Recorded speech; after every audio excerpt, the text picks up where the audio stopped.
三星堆青铜玄树突然发光，枝干抽芽，洪亮平明，神雷飞起。高二学生何寒山绑定了扮演上仙系统，系统规则简单粗暴，穿越上古赚现代信仰值，攒不满100亿就被免除，暴露身份直接凉凉。在低调当学生和被迫当上仙之间极限回转。牛奶上仙，尔等多。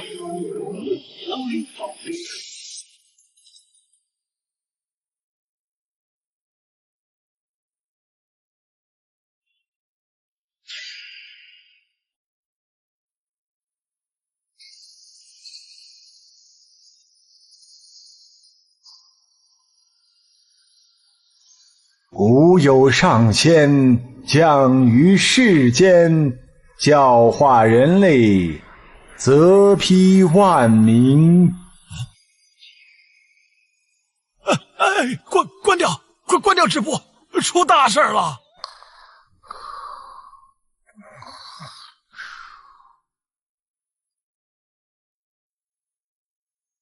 我操，神迹呀！我刚才就在直播间呢，吓尿了。我拜见上仙。这特效做的也太真了吧！哎，真能瞎激动，肯定是官方搞的旅游噱头炒作而已。都什么年代了，还信封建迷信？恭喜宿主成功绑定扮演上仙系统。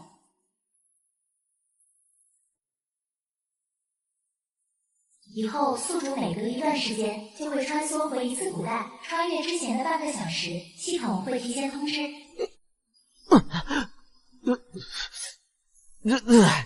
我压力太大，出现幻觉了。宿主需要通过扮演上仙来收获信仰值，没有一个人相信上仙存在，信仰值加1，信仰值满额为100亿，从100起，每翻10倍便可获得1次奖励，积满了信仰值可获得终极奖励。我靠，不是做梦！切记不积攒满100亿信仰，不要让现代人发现上仙就是你，否则系统将会抹除宿主。目前信仰值27，马上开启第1次穿越之旅，预祝宿主玩得愉快。喂，什么玩意儿？抹除？别开玩笑啊！喂！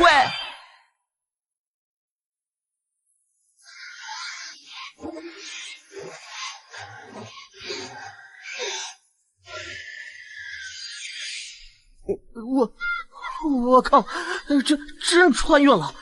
这玩意儿是剑齿火。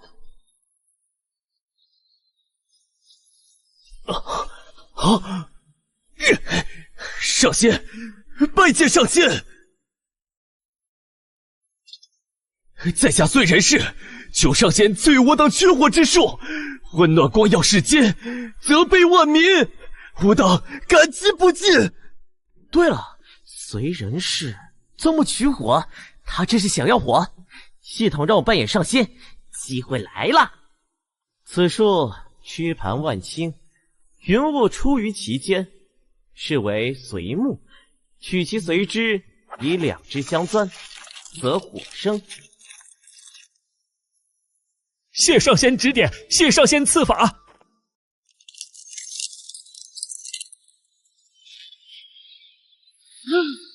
火是火，我们有火了！上仙赐火，泽悲万民。燧人氏部落当为您立庙塑像，世代供奉，永享庙火。哎，快起来！你的手不疼吗？不疼，能为部落求来神火，这点上算什么呀？只是上仙，为何您能弹指间便生出神火，而我却要费这般大的力气？熟能生巧罢了。因为我有打火机啊，大哥。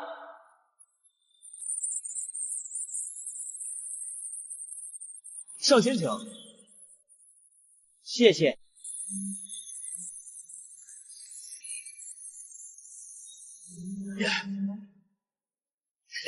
上仙，实不相瞒，我为了寻找火种，追逐雷电，已经迷失方向许久了，不知该如何返回部落。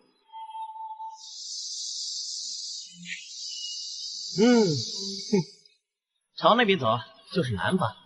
你的部落应该在那个方向。哎呀，上仙之能通天彻地，连天地万物都在为您指引方向。不愧为上仙。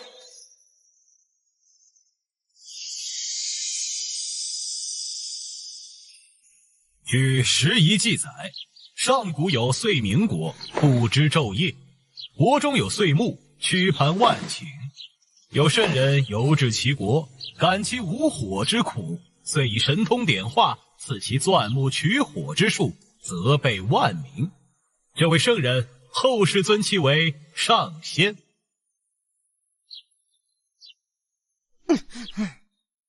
好，我们接着看另一段记载上仙事迹的残篇。北行3步，望树南而立，观台北而行。心以朝所期，则归途现。有没有同学能解读一下这短短几句中蕴含的深意？老师，我认为这里的3步并非实指，而是暗喻上仙点化先民，走出了蒙昧、野蛮、黑暗3个时代。树南与台北象征着文明的南北迁移与融合，而寻以朝所期，则是预示着后世子孙将如蚂蚁般勤劳，最终找到归宿，建立伟大的文明。哇，不愧是学委，这解读绝了，太有深度了，我怎么就想不到？走出了蒙昧、野蛮、黑暗3个时代。大姐，我就是让他往南走3步看看太阳啊。同样的逻辑，我们来看另一段关于上仙的记载：举手天火生，挥手斩恶兽。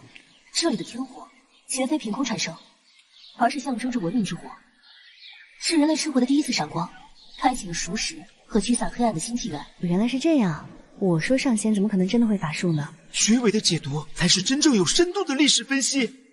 至于恶兽，也就是那只剑齿虎，它代表的正是那个茹毛野雀、被野兽支配的旧时代。上仙斩它，象征着人类告别了原始的恐惧，成为了自然的主宰。所以，这位所谓的上仙，更可能是一个虚构的、被后人神化的文化符号。综上所述，所有关于上仙的怪异举动，都可以从文明演进和社会发展的角度找到其象征意义，而非拘泥于字面上的神话故事。何寒山同学，你是不是有什么不同的见解？既然你反应这么大，不如起来和大家分享一下你的看法。是啊，何同学，我也很想听听你对这段历史有什么高见，能比文化符号论更合理。老师、同学，我的看法可能比较朴素。我认为上仙是真实存在的，他之所以要北行3步，望树南而立，观台北而行，不是因为什么走出蒙昧时代，纯粹就是因为他迷路了，在用初中地理知识辨别方向。迷路了，何寒山，你是在讲笑话吗？上仙会迷路？简直是牵强附会，荒谬！至于举手天火生，挥手斩恶兽，可能就是因为他肚子饿了，想烤肉吃。笑死我了！老师，同学们，快看热搜！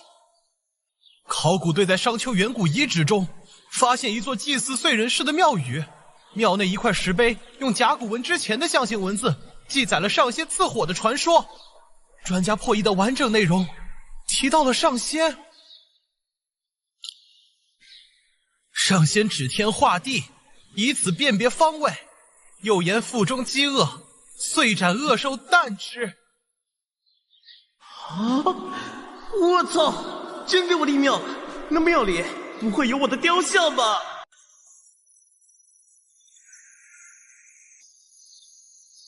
哇，何寒山，你到底是怎么知道的？跟新闻里一模一样啊！你该不会是什么上仙转世吧？我纯粹就是蒙的。蒙的？这也太巧了！北行3步，肚子饿了烤肉吃，一字不差。就是瞎猜的传说小哥，运气好而已。大家别当真啊，要相信科学。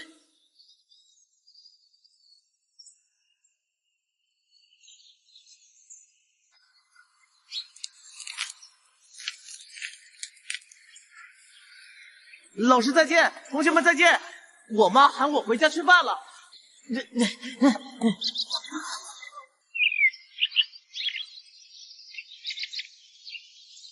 哎，我就是随便吐槽一下，怎么就成考古铁证了？以后在古代是不是连垃圾都不能乱扔了？万一我扔个可乐瓶，几千年后是不是得被考古学家写一篇关于上古琉璃天尊的论文啊？这日子没法过了。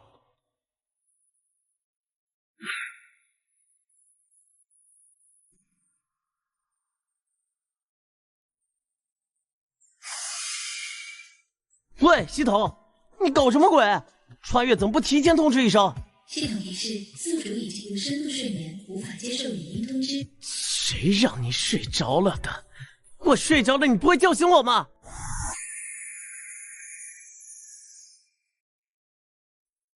本系统没有闹钟服务，没听见，怪我啊！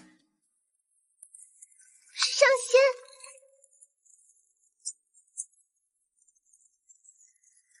燧人氏恭迎上仙驾临。上仙，请用热水自您上次赐下天祸，我燧民国子民便不再茹毛饮血，人人感念您的恩德。我见你们在外面是在修建什么？规模不小。回禀上仙，正是在为您修建庙宇，使您带来了光明和熟识。您的功德当被我族世代铭记和供奉。给我修庙？那几千年后考古队挖出来，我的脸岂不是要被全世界围观了？我辈仙人行走人间，只为点化，不求功名。仙人淡泊名利，心中无我，亦无相，所以这庙宇可以修，用以记录功绩便可，不必为我立塑像。上仙果然是神仙，功盖千秋却不求回报。此等胸襟，我辈凡人望尘莫及。我定要将上仙这番话也刻在石碑上，流传后世。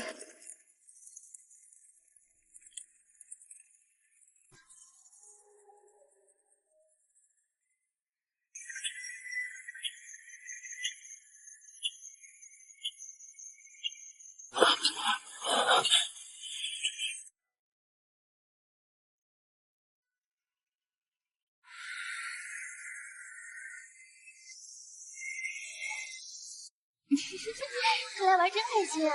真的，骗我呢。寒山要听歌吗？路还挺远的。好啊，谢谢。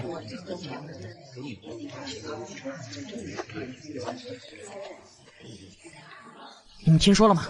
这次去的仙庙遗址可是旧石器时代晚期的重大发现，网上都说这证明了上仙传说不是空穴来风。哼，你能不能科学一点？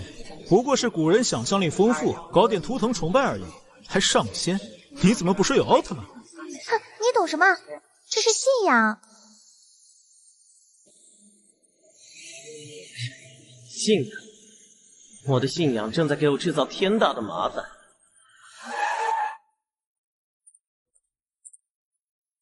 哇，这就是仙庙吗？好壮观呐！哇塞！当然气势非凡。当初为了堆这几块破石头，燧人氏他们可是差点把腰都累断。没想到几千年过去，还真成了个景点。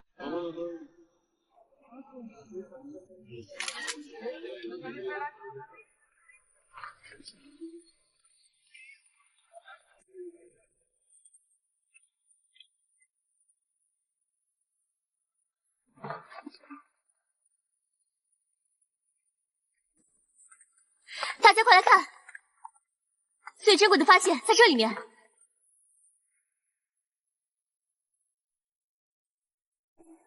这就是考古界最有名的那幅上仙似火图，画的正是上仙指点燧人氏钻木取火的场景。你们看，这画工，这构图，简直是史前文明的奇迹！哇！太好看了！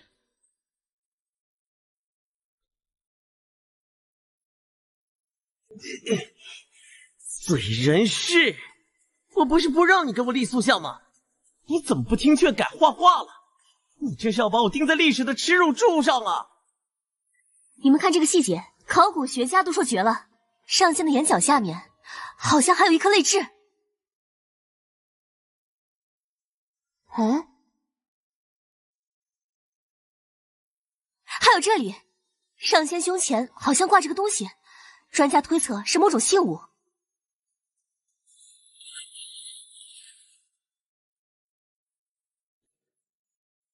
最神的在这里，你们看他的左手，放大后的高清照片显示，手背上好像有一道淡淡的疤痕。寒山，被清新这么一说，这画上的上仙还真有点像你啊。是吗？巧合，都是巧合，艺术加工嘛，都懂，都懂。那个，我肚子饿了，咱们赶紧回去吧。这石头有啥好看的？都看完了。这才刚来半小时啊！天快黑了，晚上山路不好走，安全第一。走了走了。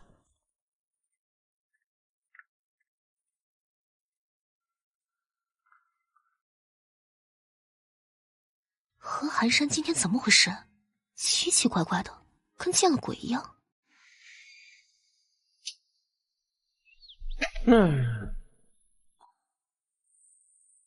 珊珊回来了，正好家里养美了，快去楼下超市给我买一包回来，等着下锅呢。啊，妈，我刚回来，腿都快断了，让我歇会儿。哎，歇什么歇呀？就下个楼的功夫，快去。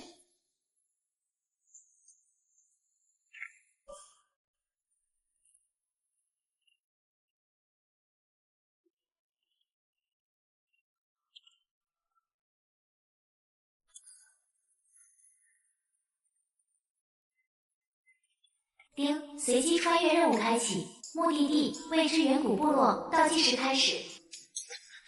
不是吧，又来？喂，妈，我碰到个同学，有点事要聊一下，可能晚点回去，你们先吃吧。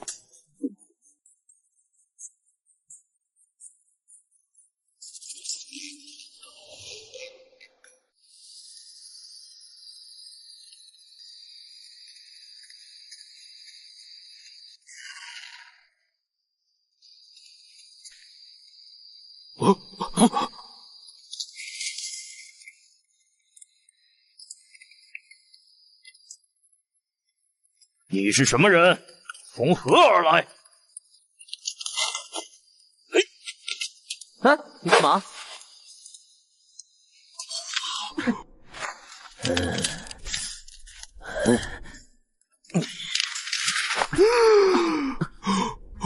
天哪！此物竟能如此轻易撕开！这是天人之技啊！哇，好吃，太好吃了！这是什么神仙才有的东西？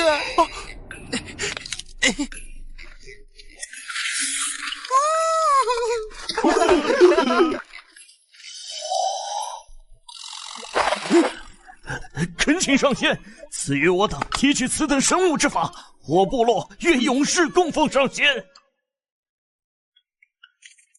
完了，这下怎么跟老妈交代？5块钱的满岩公馆都被我贪污到远古时代了。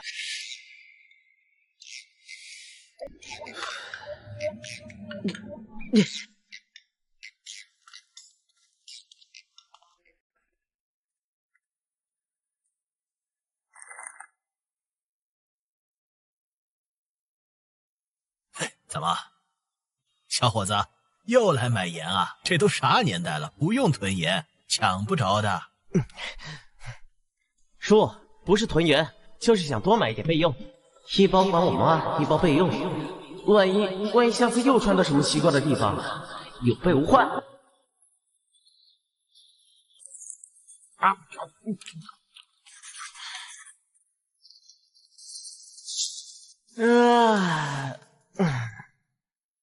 检测到强烈信仰之力，10步跃迁将在10秒后启动。不是吧，又来？这才隔了1天。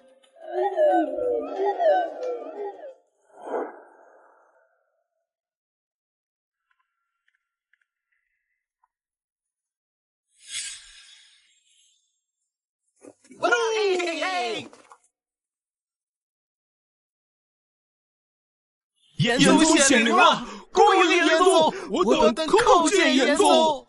严宗，尚书愚公里记载，肃杀是楚海为盐，被后世尊为严宗。难道我上次给他们的那包盐，让我成了这个时代的严宗奉杀士？盐在古代可是战略物资，管盐的官儿比宰相都牛，这下玩大了。尔等起身吧。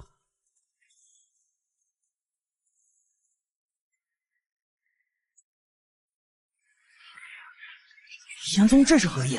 为何闭门不见啊？我懂了，此乃天机，至言之法，岂能轻易授予我等凡夫俗子？啊，定是如此。严宗这是在等待真正有资格承接此等神兽的大族之长亲自前来。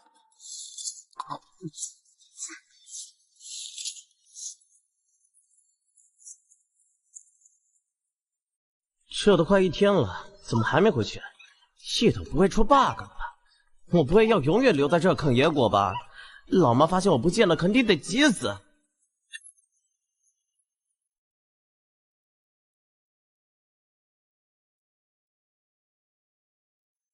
部落联盟首领轩辕氏叩见严宗。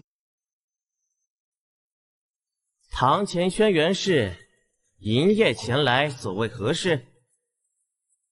我部落联盟饱受战事之苦，勇士乏力，子民衰弱，恳请严宗大发慈悲，赐予我等至言之术。轩辕氏与天下万民必将永世供奉严宗。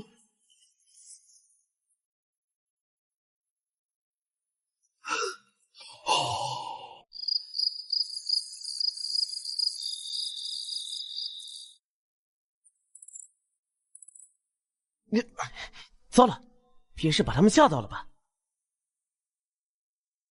轩辕明白了，严宗是示意我3时辰之后再来。轩辕告退。啊，3时辰，那不是6个小时吗？这都能脑补出来？唉。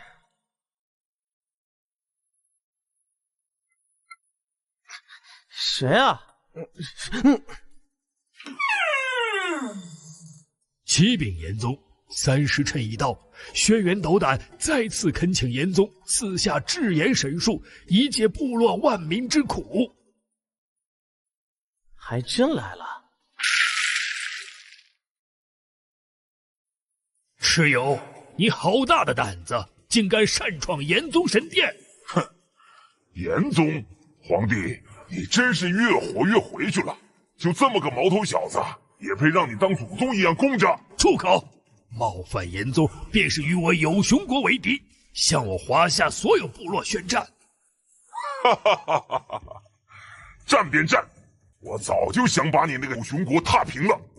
皇帝，我给你个机会，3日之后涿鹿之野，你我决一死战。小子，立刻把制言的方法交出来，否则我便挖出你的心肝，看看是不是比别人的更闲一些。哎，我在涿鹿等着你。轩辕叩见上仙。上仙？不是严宗吗？怎么又升级了？轩辕前些时日曾去拜访燧人氏部落，在其先祖神庙之中见到了记录上仙当年钻木为火的图刻，图刻中上仙的形象与您今日一般无二。我靠，这都能串起来？轩辕愚钝，之前竟未认出严宗是上仙赐予我等的第1道考验，而今日蚩尤闯殿必是上仙降下的第2道考验，征伐蚩尤，一统华夏。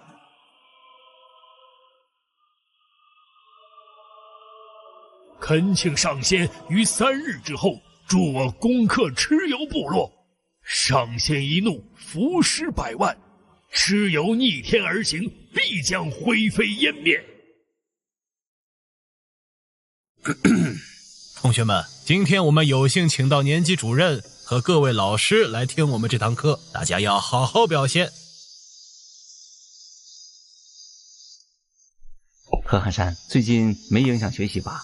坐在最后一排，听得清吗？主任放心，听得清，没有影响。好，我们继续上课。上节课我们讲到，炎黄时期，神农氏的统治已经衰微，各路诸侯互相征伐，其中轩辕皇帝征服了众多诸侯，而蚩尤部落最为凶残暴虐。那么有谁能告诉我，著名的涿鹿之战爆发的根本原因是什么？林清新同学，你来说。老师，关于涿鹿之战的起因，学界主流有3种说法：第一，是黄帝与炎帝部落战争的延续；第二，是炎帝部落被蚩尤侵略，向黄帝求援，黄帝、炎帝联手对抗蚩尤；第三，则是蚩尤主动进攻黄帝，意图争夺中原霸主之位。林清新同学提前做了很多功课，非常好。何寒山，你有什么看法？也说说看。我的看法和他们都不同。涿鹿之战本质上是一场由盐引发的战争。盐？他是说我们吃的盐吗？为了抢盐打仗，这也太扯了吧！抱歉老师，我不是故意的。大家觉得可笑，是因为忽略了盐在古代的战略价值。尚书于贡里说：“青州绝贡盐。”这说明早在夏朝，盐就是重要的贡品和战略物资。周代有山泽之凤，管仲变法更是将盐铁官营作为富国强兵的国策。到了唐朝安史之乱后，盐税一度占到国家财政收入的1半。那么上古时代呢？史书记载，蚩尤的部落盘踞在今天的山西谢县一带，那里有什么？中国最古老的盐池——谢县盐池。一个控制了最重要的战略物资盐的部落，必然会成为所有部族争夺的目标。所以，所谓的黄帝战炎帝、秦蚩尤，根本目的就是为了争夺盐池的控制权。为什么后来尧、舜、禹都要在盐池附近建都？因为谁控制了盐，谁就控制了天下部族的命脉。好，见解独到，论证有力。何寒山同学，我建议你把这个观点整理成一篇小论文，可以试着发表一下。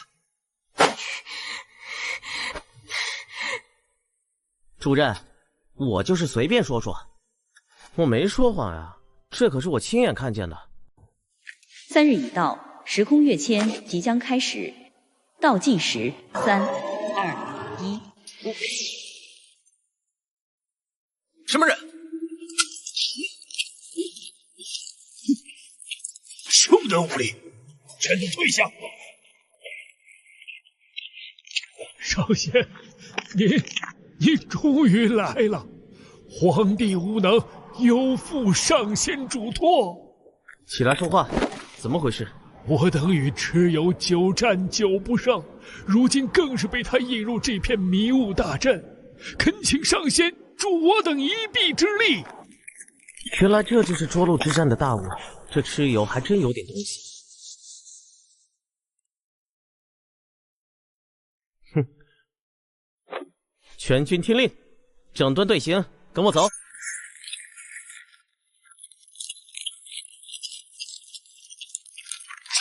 您手中此物是何等神器，竟能在这迷雾中辨明方向？天机不可泄露。其实，就算没有此物，你们抬头看天，天上有北辰，终年朝北而向，永不偏移。若能识得此星，便永远不会迷失。多谢上仙指点。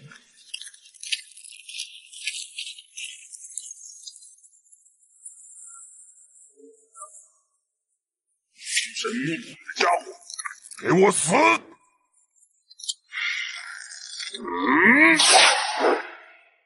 上仙小心！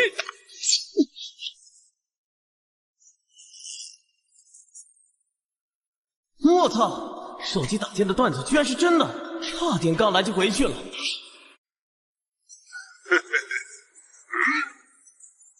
上仙一怒，浮世百万，蚩尤已死定。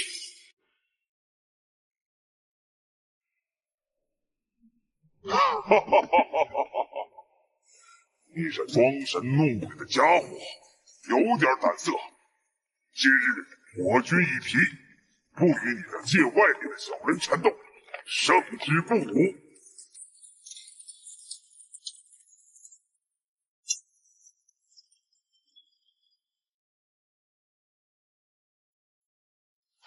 驻扎在低洼处，不好，只有此计歹毒，此地酷热难当。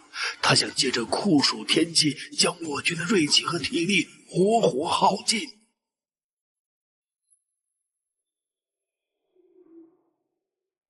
哥，刚出新手村就爆装备，我这穿越也太烧钱了吧！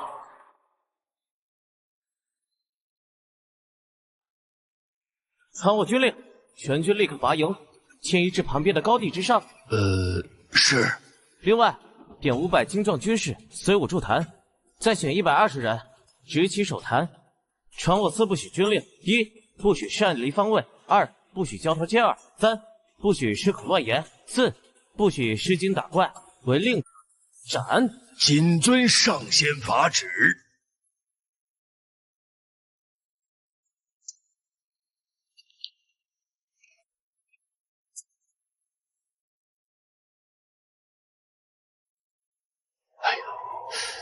上仙之辉如皓月凌空，我等不过是地上萤火。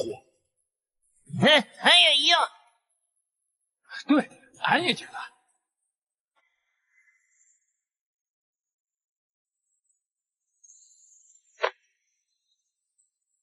首领，那皇帝想要退守高地，还有人在高地上筑坛做法，不知道在搞什么鬼。哼，装神弄鬼。他以为他是谁，还能求来大雨淹死我蚩尤不成？别管他，让兄弟们好好休息，明日一鼓作气，拿下皇帝。是。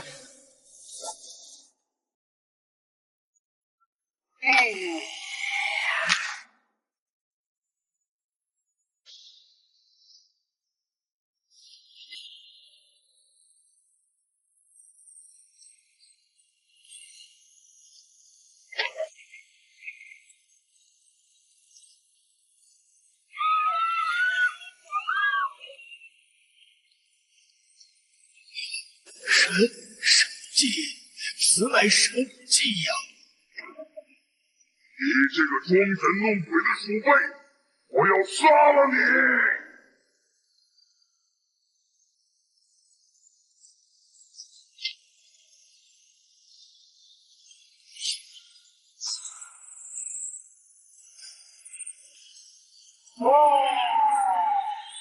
上仙之威不可揣度，上仙之威不可揣度呀！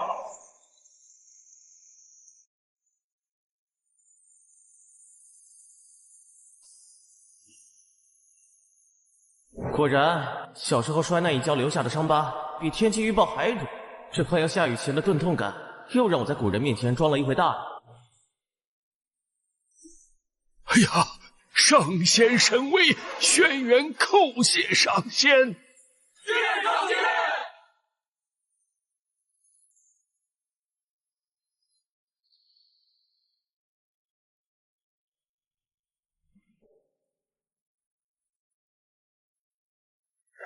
上仙，此战大捷全赖上仙施法，轩辕不知何以为报。轩辕是听令。如统领部落，修德镇兵，抚万民，度四方。今又平定蚩尤之乱，天下归心，应有土德之瑞，故号皇帝。恭喜宿主确立皇帝唯一称号，获得声望值1000。皇帝，谢上仙赐号，恭贺皇帝，谢上仙赐帝号。令我再传你一法，可令族人食之有味，力气倍增。海水盐池，日晒火煎。煮海熬钵，炼池成盐，此法可得言，切记。上仙大恩，我等永世不忘。请问上仙尊号，我等当为您立庙塑像，日夜供奉。吾乃地仙，无名无姓，无神无形，淡泊名利，无需祭祀。上仙。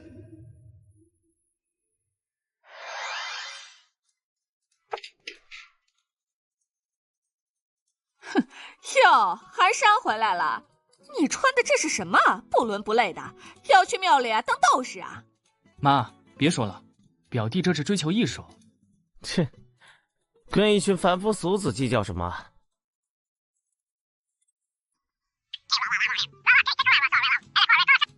我们家怀怀就是爱学习，吃饭都看书。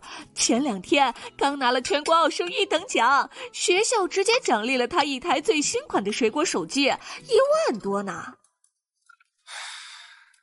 我吃饱了。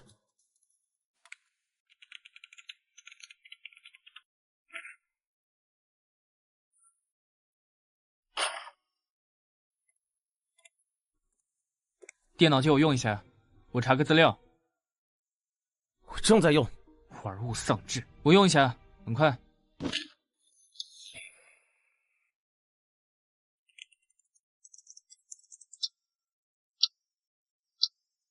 哦，对了，刚刚不小心把你那个游戏的存档给删了，反正也是没用的数据。你再说一遍。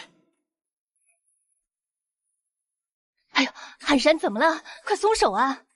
你干什么？想打人啊？不就删你个破游戏吗？我们家江淮是天才，脑子里装的都是国家大事，哪有空管你这些鸡毛蒜皮？你是当弟弟的，让着点哥哥，怎么了？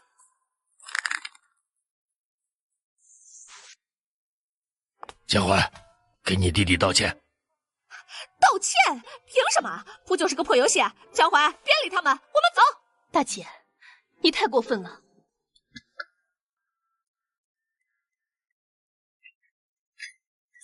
王主任，您是我们寒山的年级主任，这么晚了，您怎么来了？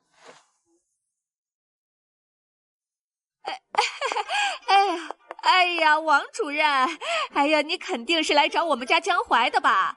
哎，这孩子啊，就是太优秀，总让老师您惦记着。快请进，快请进。不了，我找何寒山同学。何寒山同学，大好事，天大的好事啊！还记得上次你在历史课上提出的那个关于上古治水方略的猜想吗？我帮你整理投稿了，刚刚接到通知，你的论文被国际顶级期刊《自然》杂志的重磅推荐栏目全文刊登了。不仅如此，你的论文还直接斩获了这次全国青少年历史学术创新赛的1等奖，奖金税后10万。10万？主任，您没开玩笑吧？怎么会？我刚从教育局开完会就跑过来了。哦，对了，颁奖典礼定在下周，地点在杭州西湖。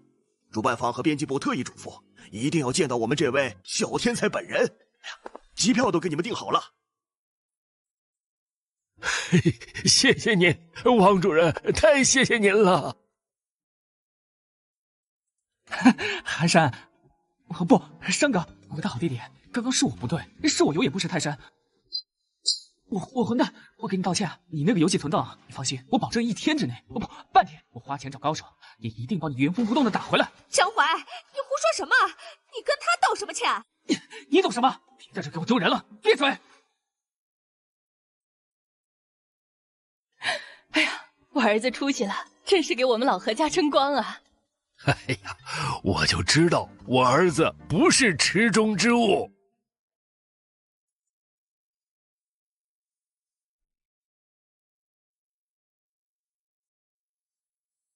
这是哪儿？夏朝还是商朝啊？这服饰也太开放了吧！大胆逆贼，竟敢擅闯王后寝宫！来人，给我抓起来！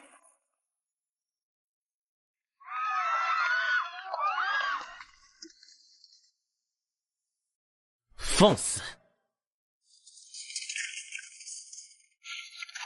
上仙息怒！原来是老熟人地盘，看来皇帝的宣传工作做得不错。在下姚崇华拜过上仙，先祖皇帝临终前有遗言传下，凡我子孙若有幸见得上仙真容，必须以最高礼节虔诚相待，绝不可有半分怠慢。上仙，殿内正商议要事，还请上仙入内上座。上仙，这位是先祖皇帝的玄孙，嗣文命，也便是大禹奉命治理水患。这位是契，亦是先祖玄孙，如今掌管火政。这位是后继，同样是先祖玄孙，主管农耕之事。这位是伯益，先祖6世孙，协助大禹治水，掌管山泽。嚯，商、周、秦的祖宗都到齐了，闹了半天，这上古时代开会也是个大型拼爹现场啊！你们在议事，我就不打扰了，在外面随便走走。是，来人，好生伺候上仙，不得有误。请上仙救我一命！兄，舜帝不是对你委以重任，让你治水吗？上仙明鉴，我治水多年却毫无建树，如今更是3过家门而不敢入。舜帝他就是要借此机会除掉我。除掉你？为何？当年他便是用同样的法子，以治水不力为名，处死了我的父亲故恩。如今我的名声在百姓中日益高涨，他心中早已忌惮，真是要斩草除根啊！上仙，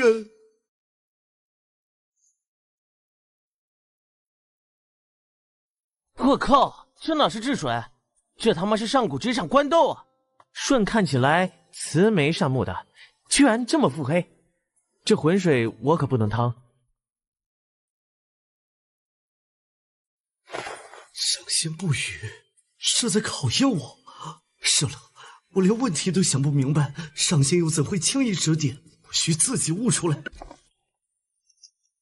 上仙，这是舜帝体恤上仙旅途劳顿，特意进献的侍女，为您解乏，您可随意处置。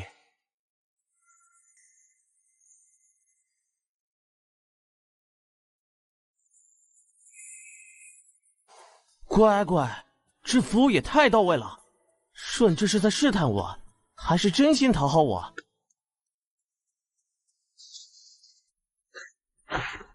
糟了，舜帝这是要用女色腐蚀上仙。上仙若是沉迷于此，我华夏子民还有何指望？小宇子啊，上仙，人生于世，当释放天性，一味的压抑堵塞，只会适得其反。欲望有时候也是进步的源泉嘛。释放天性，堵塞，适得其反。我明白了，我明白了，上仙，您是在指点我治水之道啊！赌不如输，赌不如输啊！我父亲治水只是筑堤设坝，以堵为主，结果洪水越堵越高，一旦决堤，为祸更甚。这不正是一味压抑堵塞吗？天下之水就如人之欲望，岂能一味杜绝？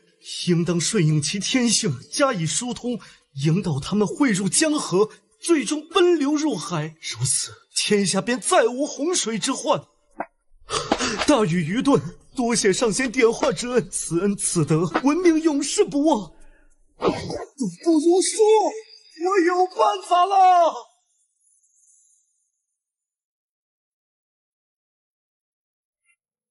这都行？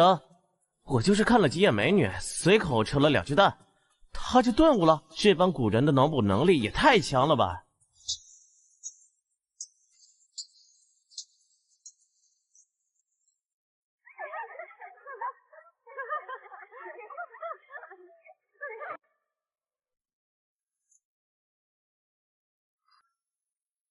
靠！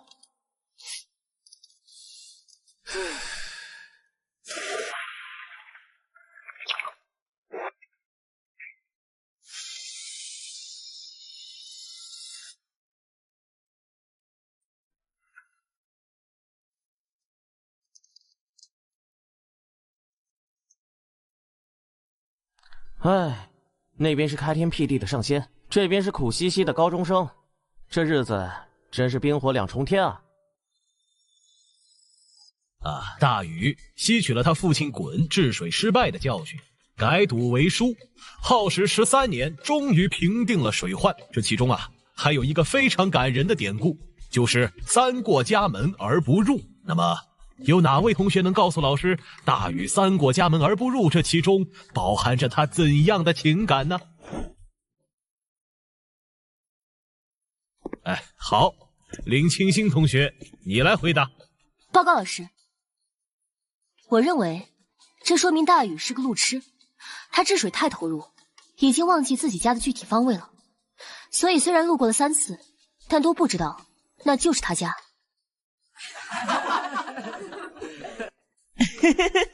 路痴，亏他想得出来。神他妈忘记加了防卫了，这是什么脑回路啊！哎，林清星同学，你的想象力非常丰富。哎，请坐下吧。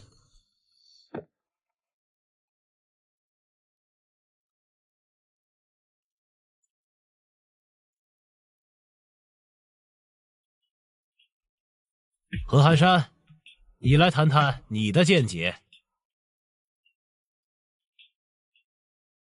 我该怎么说？说他当时是怕被舜帝抓到小辫子，根本不敢回家，还是说他顿悟之后急着去搞水利工程？老师，关于大禹治水，我们不能只看一本典籍，课本上引用的多是尚书的说法，三过家门而不入，强调的是奉献，但在司马迁的《史记·下本纪》里，原文是“与商人先父滚弓之不成，受诛，乃劳身交丝，居外13年，过家门不敢入”。一个“敢”字道尽了原委，不是不想，而是不敢。治水大业未成，父亲的失败还历历在目，他背负着整个天下的期望和压力，怎么敢回家享受片刻的温存？哎呀，说得好，太有趣了。从一个“敢”字切入，看到了历史人物背后更深层的情感和压力。何寒山同学见解独到。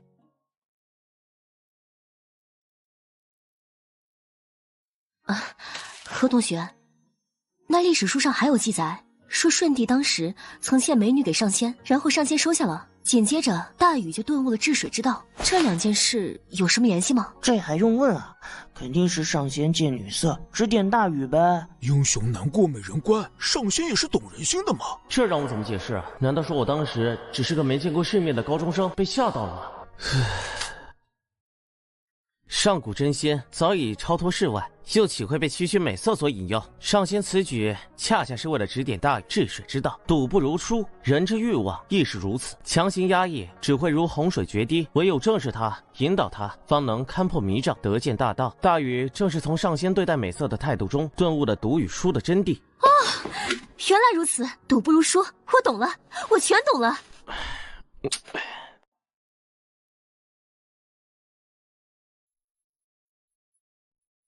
小禹拜见上仙，自上次一别，小禹日夜不敢或忘上仙教诲，如今幸不如命，已承舜帝禅让，定都于此。做得不错。上仙，小禹感念您的点化之恩，特为您备下了一份薄礼，还请上仙笑纳。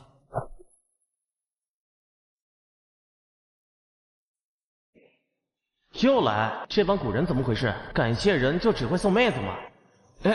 小禹子啊，你这是在考验本上仙的道心吗？上仙明鉴，是小禹愚钝了。上仙心在尘外，岂会为俗物所动？都退下，莫要惊扰了上仙清修。总算过关了。不过小禹还为上仙备了一份真正的大礼，定能合上仙心意。来人，抬上来。哦，真正的大礼，难道是金银珠宝？这个我喜欢。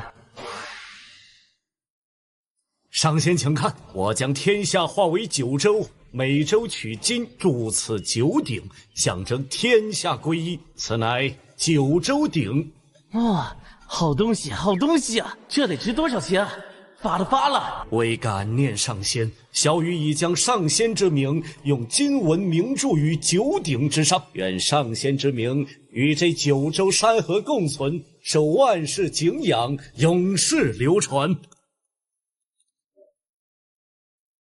名？谁要你的名啊？我要的是利，真的淡泊名利啊！把我的名字刻上去了。我什么时候告诉他我叫何寒山了？小禹子，这鼎上刻的是本仙的名讳？正是，上仙真名，小禹已铭刻于9鼎之上，必将与这天下山河同在，受万世敬仰。哦，那你且说说，你是如何知晓本仙真名的？回上仙，上次您在殿中小憩之时，于梦中呓语，小禹无意间听到的。说梦话，完蛋了！我不会把身份证号都报出去了吧？本仙还说了别的什么没有？您还说，您说吾乃江城。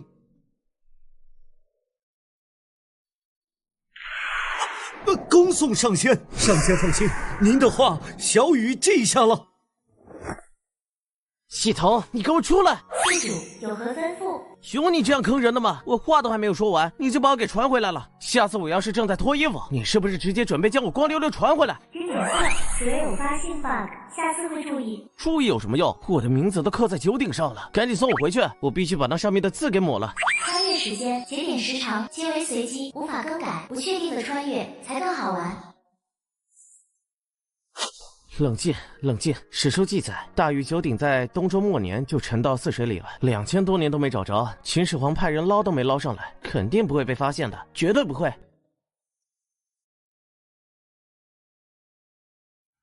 何寒山，你快看，出大事了！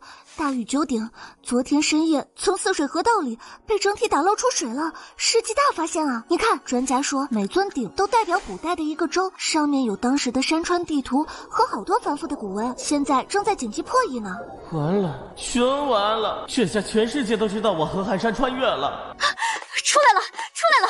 译文破译出来了，9尊鼎上都刻着同样一句话：上仙江城小霸王，责备华夏，9州共尊。江城小霸王，等等，我想起来了，我最近沉迷那一款三国手游，里面的孙策外号江东小霸王，口头禅就是“吾乃江东小霸王”。我是说梦话的时候，把江东改成我们江城了，吓死我了！还好还好，虚惊一场，虚惊一场啊！喂，山哥，你今天怎么回事？怎么跟丢了魂一样？啊，唱山歌，唱山歌，出去唱啊！别在教室里吵。啊，没发烧啊，何寒山，你是不是昨天没睡好，不舒服呀？恭喜宿主信仰值成功，破了100大关，获得封号初出茅庐的陆地神仙，望宿主再接再厉，再获佳绩。奖励如下：仙气傍身，周身有无形仙气缭绕，让人看起来很像上仙。附属技能：凡送上仙名讳者，皆可被感知，获得其所环境视野。前提是必须相信上仙的存在。这就破百了，还奖励仙气。唉，即将开启下一次穿越，望宿主提前做好准备。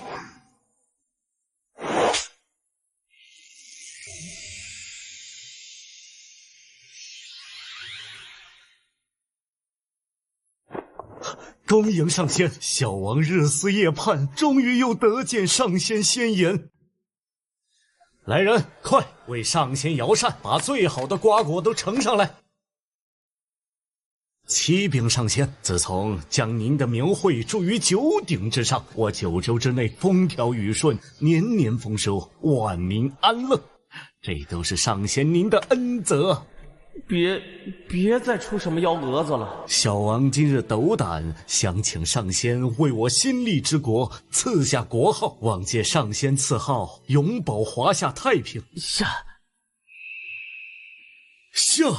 上仙的意思是赐国号为夏，多谢上仙赐号，小王明白了。夏，华夏之夏，我华夏子民之国，当名为夏。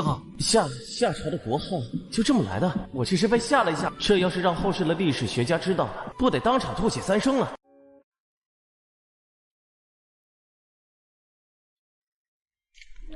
完了，这下跳进黄河也洗不清了。夏朝竟是我一句夏给吓出来的，这历史要是被后人知道了，我的棺材板可就真压不住了。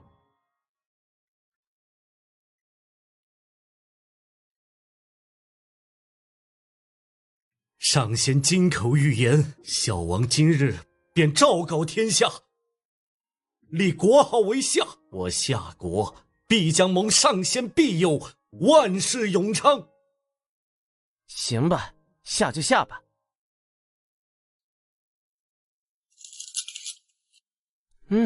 这桃子可真大真白，汁水真足。古代的桃子就是纯天然无污染啊。上仙体验时间结束，即将返回。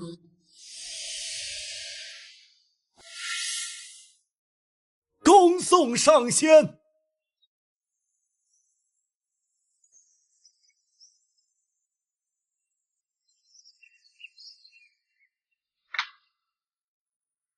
何寒山，你没事吧？刚才怎么趴着一动不动的？没事，做了个梦。好了，同学们，上课。我们今天继续讲上古史，重点讲大禹治水和他建立的夏朝。根据最新出土的文物和破译的甲骨文记载，我们有了一个惊人的发现：夏朝的国号并非大禹自取，而是由一位神秘的上仙所赐。老师，林清心同学，你有什么问题？老师，我没有问题，但我对上仙赐予的夏字有几点猜想，不知对不对。我提前查阅了资料，并做了几种推测。首先是比较浅显的猜测，参照古代一些部族以地为名的习惯，夏很可能是从地名演变而来，比如古籍中提到的有夏之居、大夏等地，史料也佐证大禹曾受封于阳翟为夏伯，因此国号可能得名于此。这个说法有理有据，是目前史学界的主流观点之一。但这只是其一，我认为上仙赐名必有更复杂的意蕴。其二，我认为夏关联的是夏天。第一层含义，夏天常有暴雨洪水，这正象征着大禹所治理滔天的大洪水，体现了我们华夏先民不畏惧天灾，敢于抗争的大无畏精神。哎，你说他这个是不是真的？第二层含义，夏天是万物生长最为繁茂的季节，这象征着上仙希望夏朝能国运昌隆，拥有勃勃生机，永远强大安定。精彩，太精彩了！林清心同学，你的这两层解读既有历史的厚重感，又充满了哲学思辨，非常好。你想多了，我真的只是被吓了一下而已。何寒山同学，刚才我说了那么多，不如你也来说说。提起这个夏字，你第一时间想到的是什么？惊吓的吓。你说什么？我知道，可也许上仙当时口音比较重，或者他赐下这个字的本意就是我的惊吓呢。这怎么可能？你想想，大禹治水，平定滔天洪水，这是何等惊天动地的伟业！对于那些被洪水所困的部族来说，这不亚于神迹。上仙赐下一个夏字，告诫后人要敬畏天地，也彰显大禹功绩，足以吓退水患，震吓四方，不是很合理吗？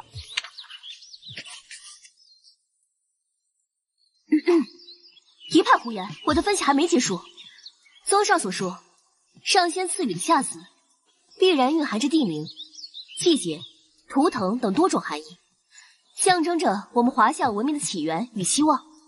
我把所有可能的答案都说完了，我看他怎么反驳我。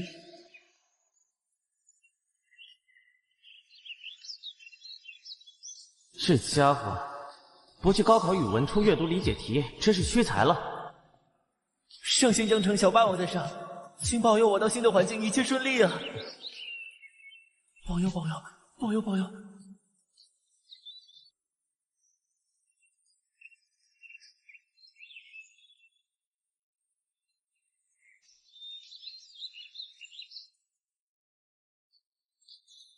对了，是那个技能，凡送上仙名讳者，皆可被感知，获得其所处环境视野。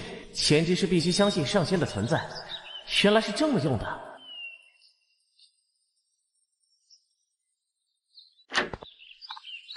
历史老师，不好意思，打扰一下，我们班新来了一位转校生，我带他来报个到。来，给大家做个自我介绍吧。大家好，我叫高阳，以后请多多关照。高阳，你先坐那儿吧。你同桌生病请假了，正好你先熟悉一下环境。好的，老师。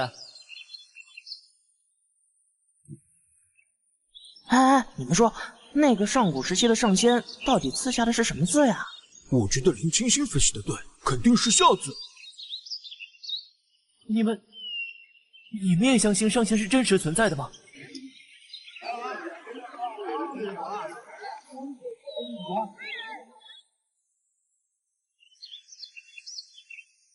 同学，那只是古人对未知力量的神话虚构，是我们研究历史文化的素材。你不会真信了吧？上仙是真实存在的，历史记载的。不会有假。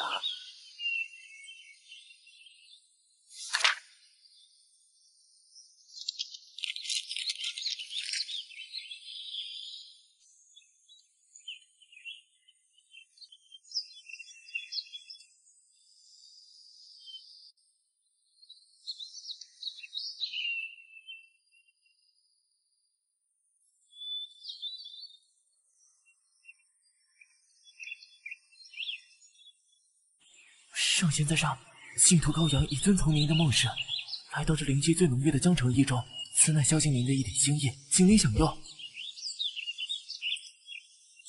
上仙江城小霸王，请您感知我的虔诚吧。还真是这么用的，这家伙也太虔诚了点吧！还给我上烟，我可不抽烟啊！喂，新来的，你干嘛呢？拜这玩意儿有什么用？哼，凡夫俗子，只有心灵纯净之人，才能感知到上仙的注视。此刻他就在看着我，是上仙托梦给我，说这里是江城灵气最汇聚的地方，我才转学过来的。那个，你梦里的上仙长什么样啊？放肆！上仙真容，岂是你我凡人能随意窥探和谈论的？真是大不敬！我问我自己长什么样还有错吗？照他这意思，我以后出门还得蒙个面。别理他了，开吧，快丢星了。行。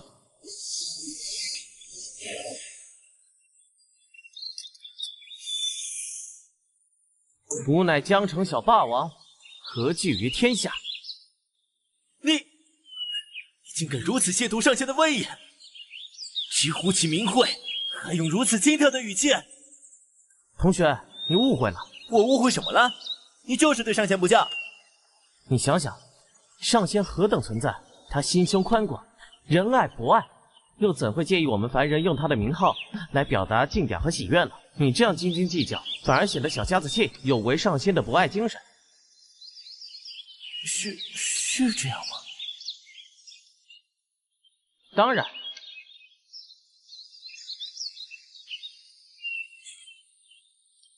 看在上仙宽宏大量的份上，这次就暂且饶了你。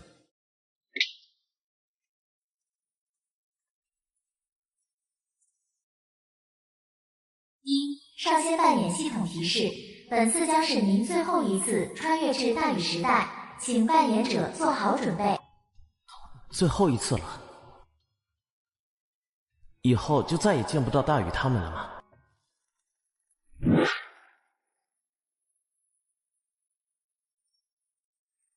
上仙，恭迎上仙驾临！恭迎上仙！上仙，快请上座。都坐吧，不必多礼。今日恐怕是我们一起吃的最后一顿饭了。呀，上仙！可是我等有何处做的不对，触怒了上仙？请上仙明示，我等万死不辞。都起来，并非尔等之过。实不相瞒，我仙界自有一套考学晋升之法，每12年便有一次大考，俗称仙考。仙考？不错，我上有一学年便要应考，必须闭关潜心修习，以后不能再随意下凡了。原来如此，我等凡人万万不敢耽误上仙的仙意，恭祝上仙此番定能高中。好，既是别宴，当不醉不归。来，对酒当歌，人生几何？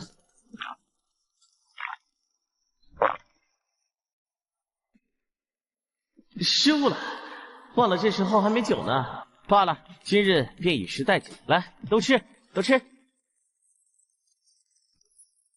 这增穗草啊，你们多吃点。这定海灵，伯爷，你身子骨肉多补补。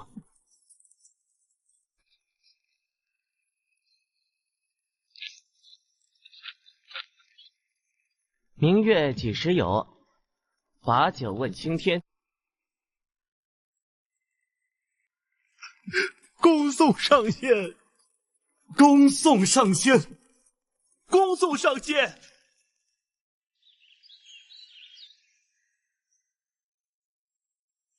哎，同学们，临时通知，下午的课调一下，我们去参观市博物馆刚发掘出土的大禹时期遗迹。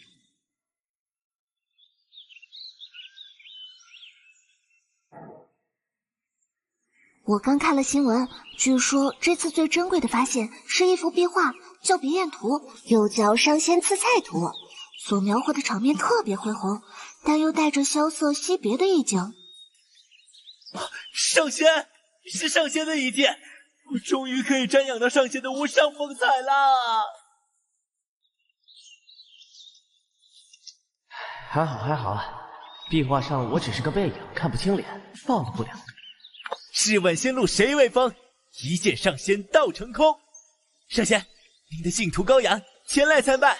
嘿，这小子还挺有文采啊！同学们请看，这幅别宴图与《史记·夏本纪》中的记载高度吻合。画中主位这位背影模糊的人物，应该就是传说中指点大禹治水的上古仙人。专家推测，他赐予众人的菜肴都含有特殊的深意。老师，我觉得这可以用现代营养学和植物学来分析，不一定有什么深意。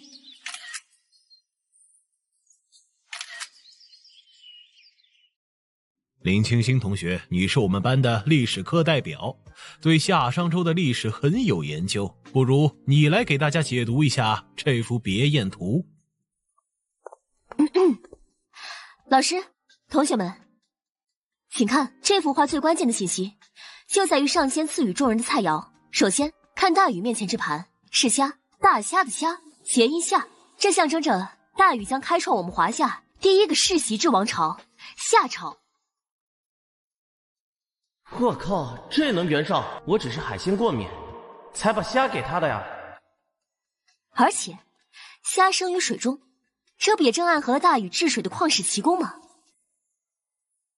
我懂了，那上仙赐予妻的那盘桑葚，桑谐音商，代表的是商朝。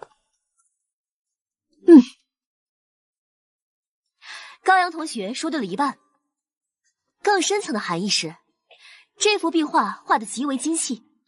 我刚才仔细数过，这盘里的桑葚不多不少，正好554颗。这象征着什么？象征着商王朝整整554年的国祚。哇，这已经不是历史了，这是神学加密码学。林清新，你这篇解读可以登上自然杂志了。我的天哪，这也太玄妙了吧！这都能对上啊！你不是上仙的头号黑粉，你是上仙在凡间的代言人啊！我的个去啊！这讲文是拿显微镜看的吧？554颗桑葚都能数出来，我就不信了。后面我给后稷的那碗粥，他还能解读出花来。大家再看，上仙赐予后稷的又是什么？是稀饭，一碗白稀饭。这跟粥也没关系啊。稀饭，我们平时也称之为什么？哎，粥，谐音粥，周朝知己啊！你绝对是上仙跨越千古的知己啊！还没完，你们仔细看，这里有2碗粥，一碗是纯粹的白粥，另一碗里面加了冬瓜。一碗在西，一碗在东，这分别对应的就是西周与东周。离谱，这巧合也太离谱了！我严重怀疑这壁画就是他穿越回去画的，不然怎么解释？我当时只是顺手把吃剩的早饭给了后稷而已啊。各位请看，上仙赐予伯益的是一只鸡和一只鸭，这又有什么深意呢？鸡鸭，这跟朝代有什么关系啊？难道是叫花鸡的鸡姓周朝啊？啊，不对，周朝已经说过了，这也太难了吧，完全想不到。鸡与鸭同为家禽，而禽正谐音大一统的秦，这预示着继周之后将由秦朝统一天下。妙啊！秦同秦，林同学，你真是上仙肚里的蛔虫啊！这只是第一重含义，第二重，大家看，画上是一只鸡，一只鸭，不多不少，正好2个。这象征着什么？象征着一统6国的强秦，仅仅传了2代，便20而亡。知己呀！之前只觉得上仙牛，没想到解读上仙神域的你更牛。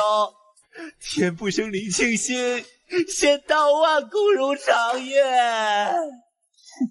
这只是第3重奥秘的铺垫。还有，再这么说下去，我怕不是连我穿什么颜色的内裤都给解读出来了。你们看，这装鸡鸭的碗画得很大，里面的鸡鸭堆得满满当当。我昨晚特地查阅了天晴时期的度量衡，并且根据壁画上人物的比例等比还原了这个碗的容积，再结合鸡鸭的平均密度进行计算，得出这碗菜的质量大概是1斤4两。1斤4两象征着秦朝从统一到灭亡，国祚只有短短14年，丝毫不差。这不是已经解读了？这是学术级别的逆向工程啊！夏商与西周，东周分2段，春秋和战国一统秦两汉。何同学，我的解读可有什么说漏之处？有没有一种可能，上仙就是单纯吃不下了，或者对禽类过敏，所以才把鸡鸭分给别人吃？你住口！何寒山，我忍你很久了，就要用你凡夫俗子的庸俗思想去玷污上仙的无上智慧。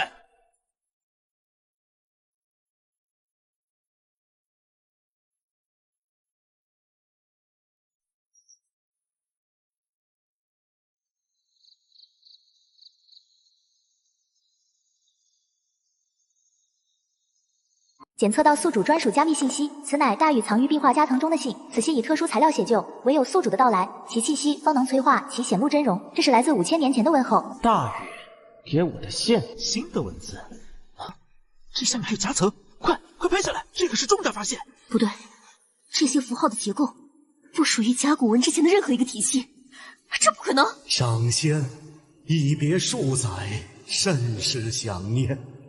听闻您将应仙考，欲在此遥祝上仙仙考顺遂，金榜题名。昔年洪水滔天，万民道玄。幸得上仙不惜亲近女色，以无上智慧昭示疏导之法，更赐我名为禹，刻于九州顶上。此国号为相，此等大恩，禹与天下苍生永世不忘。我什么时候亲近女色了？我不就是当年看大禹治水堵来堵去，急得不行，拉着他老婆涂山氏的手，在他手心画了个出字吗？怎么就成亲近女色了？还把我想的这么伟大！天哪，是大禹！这是大禹的声音，他是怎么把声音留到现在的？大家冷静，这可能是什么景区设置的全息投影互动体验。上仙一定是在我们当中。信徒羔羊在此，请你看看你最虔诚的信徒吧。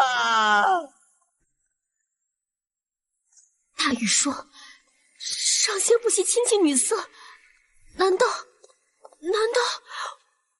我就是上仙？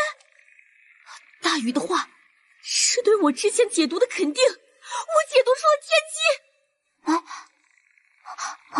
机。林同学，你另外，上仙似乎不喜鸡鸭与桑葚，予以禁下。只是上仙身形纤细，还望切莫挑食。还有，下次再用女色指点他人时，还请上仙保重仙体，切莫被掏空了身子。不喜鸡鸭，身形纤细，挑食。何寒山他说的竟然是真的！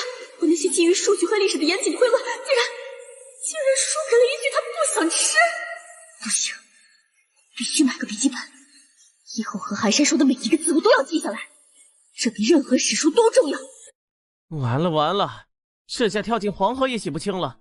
大禹，你个实在人，怎么什么都往外说呀？连我被掏空都说。小何，一定是小何！世界上哪有什么神仙？他肯定是瞎猫碰上死耗子，蒙对了。上仙，你果然就在我们身边。星途羔羊永远不是泰山，之前竟然没能认出你，请受我一拜。别，你别拜了，我就是随便一说，都是蒙的。何寒山，你没事吧？你的脸好红。我肚子疼，可能是中午的饭不干净，我得去趟厕所，你们先看着。我真的不想加班了，求求那位上仙别再折腾了，行吗？安安稳稳修个仙不好吗？非得搞得我们鸡飞狗跳的。检测到宿主完成阶段性任务，时空能量充足，是否开启新的随机穿越？老爸，对不住了，这瓶酒借我用用，等几千年后我挖出来，到时候就不是凡酒，而是真正的琼浆玉液了。是哪个朝代？看这建筑和服饰风格，多半是商周时期。这位店家请了，在下自幼随师傅居于深山，不问世事，不知如今是何年岁。这位小兄弟气象不凡，竟有几分仙家气韵。如今是帝辛7年，帝辛7年，商纣王时期。那眼前这位，原来如此。店家，我这有一壶自家酿的甘露，只是苦无器皿盛装，不知可否向你讨要一个空酒坛？哈哈哈哈！小兄弟客气了，这坛酒便送与你了。多谢店家，还未请教店家高姓大名？不敢当，简名一个上字，姓江。江上，果然是江子牙，这波稳了，必须抱紧大腿。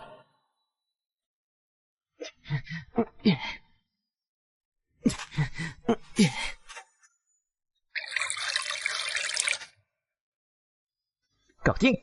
等几千年后考古队挖出来，这就是上仙亲手埋下的仙酒了。到时候再想办法弄回来。嘿嘿。此人绝非凡俗，凭空而现，身无分文，却气度不凡。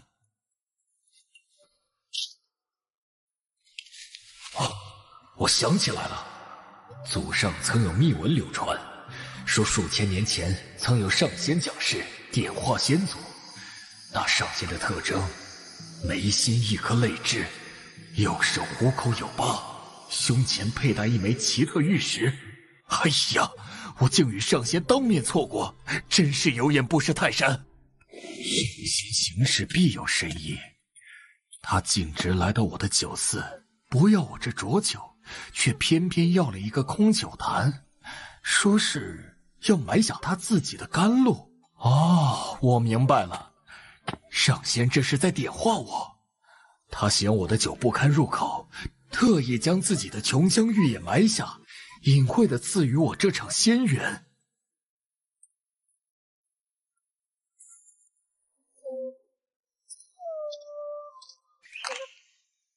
定在此处。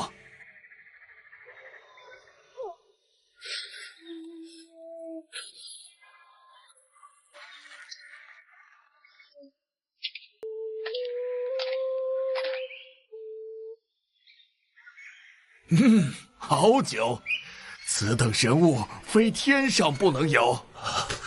弟子江上多谢上仙赐琼浆玉液，此恩此德没齿难忘。搞定，接下来就是等待发酵了。商纣王帝辛7年，大概是公元前1069年左右，今年是加起来3093年。网上说80年代的茅台都能拍出6位数，我这瓶3000多年的陈酿，那还叫酒吗？那是液体黄金，是古董，挖出来直接送去拍卖，下半辈子不愁了。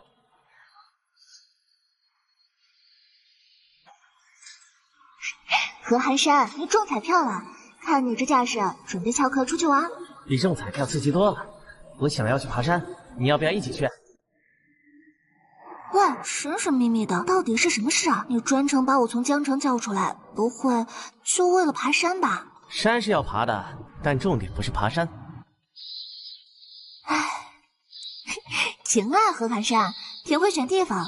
所以到底是有什么事情吗？我带你来是来挖一坛埋了3000年的绝世美酒。3000年？你小说看多了吧？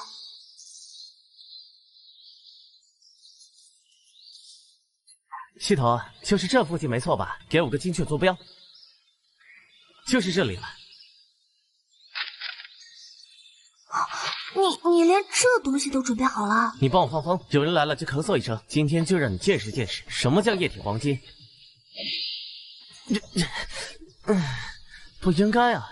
陶瓷酒坛又不是塑料袋，不可能降解的。难道真被人捷足先登了？